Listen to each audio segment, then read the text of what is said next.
Hello everyone, welcome back my channel बिंदु Jha classes. Happy Deepavali आप सबको। तो गाइज और मेरे प्यारे स्टूडेंट्स, अभी रात के 12 बज रहे हैं और मेरा पूजा पाठ हो गया है। मैंने सोचा अभी आप लोगों का मैं क्लास ले लेती हूँ। तो आज मैं गीता ज्ञान का क्लास आप लोगों का मैं लूँगी। आज मैं गीता बताऊँगी आप लोगों को।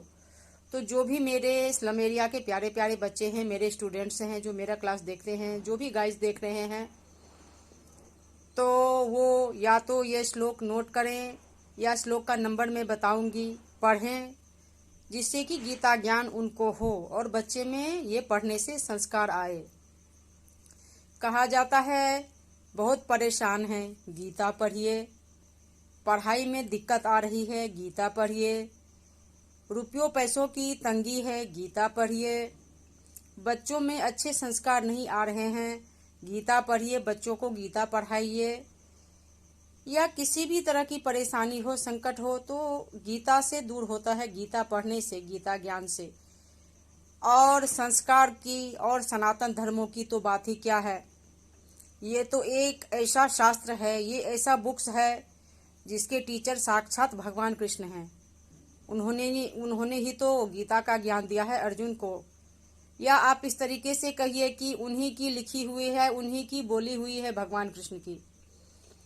इसीलिए मैं अपने बच्चों के इंग्लिश ट्रांसलेशन, जीके के क्लास, इसके साथ साथ मैं चंडी पाठ का भी क्लास में लेती हूँ, बताती हूँ।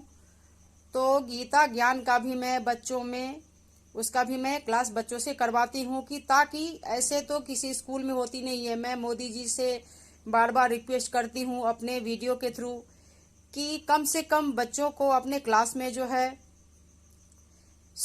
फिफ्थ के बाद, फिफ्थ से पहले तो संस्कृत थोड़ा मुश्किल होता है, तो फिफ्थ के बाद से कम 10th तक गीता का जो कोर्स है कराया जाए, गीता को सब्जेक्ट में रखा जाए। दुर्गा सप्तशती के लिए मैं नहीं कहती हूँ, क्योंकि पूरे उसमें संयुक्ताक्षर हैं जो कि बच्चों के लिए असंभव होगा।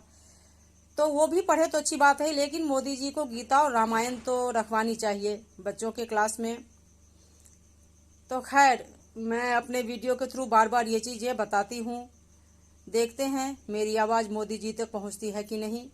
तो अभी मैं आप लोगों का गीता का मैं क्लास में लूँगी। तो मैं भी गीता देख के ही पढ़ती हूँ, इतनी मुझ में नॉलेज नहीं कि एक बार देखा तो आ गया, नहीं। वो तो शायद अर्जुन ही थे जिन्होंने सुना और सब रट लिया, आ गया उनको। तो आप लोग ध्यान से सुनो, ये गीता का मैं एक ही श्लोक बताऊंगी, इसको आप लोगों को पढ़ना है, याद करना है। तो ध्यान से सुनना।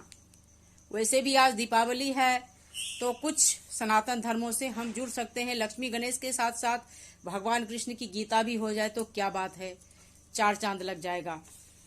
अब श्लोक है, अन्नात् भवन्ति भूतानि पर्जन्यात् दन्न संभवः यज्ञात् भवति पर्जन्यो यज्ञः कर्म समुद्भवः। एक बार और मैं बताती हूँ, आप लोग सुनना। अन्नात् भवन्ति भूतानि पर्जन्यात् दन्न संभवः यज्ञात् भवति पर्जन्यो यज्ञः कर्म समुद्भवः। अब इसका हिंदी मीनिंग क्या हुआ? इसका हिंदी मीनिंग हुआ कि सारे प्राणी अन्न पर निर्भर हैं, कोई बगैर अन्न के जीवित नहीं रह सकता है इस कलयुग में, या हर युग में। प्राणी के जीने के लिए तो अन्न यानी कि भोजन बहुत जरूरी होता है। तो सभी प्राणी अन्न पर आश्रित होते हैं। और ये अन्न का जो संचार कहाँ से होता है, अन्न की उपज कहाँ से होती है, तो वर्षा से होती है। वर्षा नहीं होगा तो अन्न नहीं उपज पाएगा, अनाज पैदा नहीं हो पाएगा। और वर्षा कहाँ से होती है, तो वर्षा होती है यज्ञ देवता के प्रसन्न होने से, कि हम जो यज्ञ करते हैं और यज्ञ देवता को जो आहुति देते हैं, आवाहन करते हैं उनका, तो वो यज्ञ देवता के प्रसन्न होने से वर्षा होती है। और यज्ञ हम कैसे करते हैं, यज्ञ करने की हिम्मत हम में कहाँ से आती है इस कलयुग में? तो यज्ञ जो है वो हमारे नियत कर्म पर जो है स्थिर है। हम डेली जो पूजा पाठ करते हैं, अच्छे संस्कार में जीते हैं, या हम यज्ञ करते हैं कि नहीं, हमें यज्ञ करना है, यज्ञ देवता को खुशी करना है, तो जो डेली मेरा नियत का कार्य है, अगर उसे हम अच्छे संस्कारों के साथ करें तो यज्ञ करने की हिम्मत हमें होती है। तो इस श्लोक का यही अर्थ हुआ। तो अब रात काफी हो चुकी है, मैं अपने इस वीडियो को, क्लासेस को विराम देती हूँ, एंड करती हूँ। तो आप लोग अच्छे जानकारी के लिए और सनातन धर्मों से जुड़ने के लिए देखते रहिए बिंदु झा क्लासेज। और अब हम फिर मिलेंगे अगले क्लास में। Next meet in the next class.